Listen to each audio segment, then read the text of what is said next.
হ্যাঁ, মানে আমাদের মিরপুরে আসলে আসলে সব টিমই কেমন যেন জিম্বাবুয়ের মতো হয়ে যায়। অবশ্যই ভালোভাবে দেখবো, কারণ আমাদের খুব অনেক দিনের প্রত্যাশা ছিল যে দেশের মাটিতে আমরা অস্ট্রেলিয়াকে হারাবো। তাছাড়া আমরা সেই লাস্ট জিতেছিলাম হচ্ছে আপনার 2005-এ কার্ডিফের মাঠে। জি, আশা বলে সেঞ্চুরি। তো আজকের জয়টা পাওয়া আমরা খুব উচ্ছ্বসিত, খুব আনন্দিত।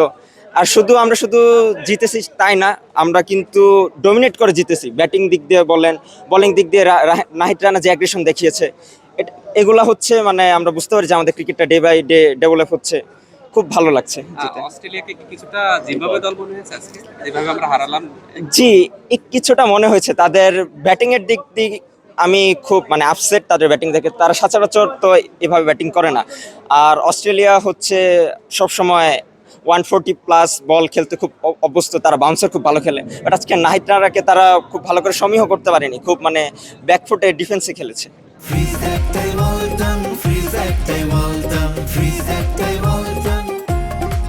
এটা এখন থেকে না, আই থিঙ্ক তারা এটা ম্যাচ শুরুর আগে এই দেশে পৌঁছানোর আগে থেকে তারা ভেবেছে। কারণ ক্রিকেট অস্ট্রেলিয়া পেজ থেকে কিন্তু অবশ্যই পোস্ট করেছে যে তারা শন টেটের ফেভারিট প্লেয়ার নাহিদ রানাকে নিয়ে পড়াশোনা করে কিন্তু মাঠে নামছে। তাই আমরা বলতে পারি যে অস্ট্রেলিয়া এবার মানে এভাবে আমাদের হালকাভাবে নেওয়ার কোনোভাবে সুযোগ পাচ্ছে না। তারা আমাদের নিয়ে ভালো করে স্টাডি করে আসছে। বাট আমরা ডমিনেট করে জিততে পারতেছি প্রত্যেকটা ডিপার্টমেন্টে, ব্যাটিং, ফিল্ডিং, বোলিং সব দিক দিয়ে। এক্ষেত্রে আমরা বলবো আমরা এগিয়ে আছি এই সিরিজে। অবশ্যই তার ফেরাটা দেখে মনে হচ্ছে না সে 4 বছর পরে ফিরেছে। তার শুধু ব্যাটিং না, সে ফিল্ডিং বলেন, তারপর বোলিং, সব দিক দিয়ে আজকে বাংলাদেশকে টপ ক্লাস পারফরমেন্স কিন্তু বাংলাদেশের পক্ষে মোসাদ্দেকি করেছে। অনেক বড় একটা জয়। ও সেই মানে আমাদের আশা ছিল অবশ্যই জেতার, কারণ হচ্ছে হোম ম্যাচ, এবং হচ্ছে আমরা চাইবো যে আমরা সিরিজটাও জয় করবো এবং ইনশাল্লাহ হোয়াইট ওয়াশ হবে।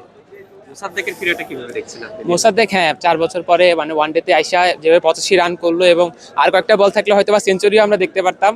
মানে অন্যান্য ব্যাটাররা যেরকম শেষ করতে পারে নাই, বাট ও শেষ পর্যন্ত ছিল। অস্ট্রেলিয়াকে কি আমরা অনেকটা জিম্বাবুয়ের মতন হারালাম, মানে যেভাবে মানে আমাদের মিরপুরে আসলে আসলে সব টিমই কেমন যেন জিম্বাবুয়ের মতো হয়ে যায়।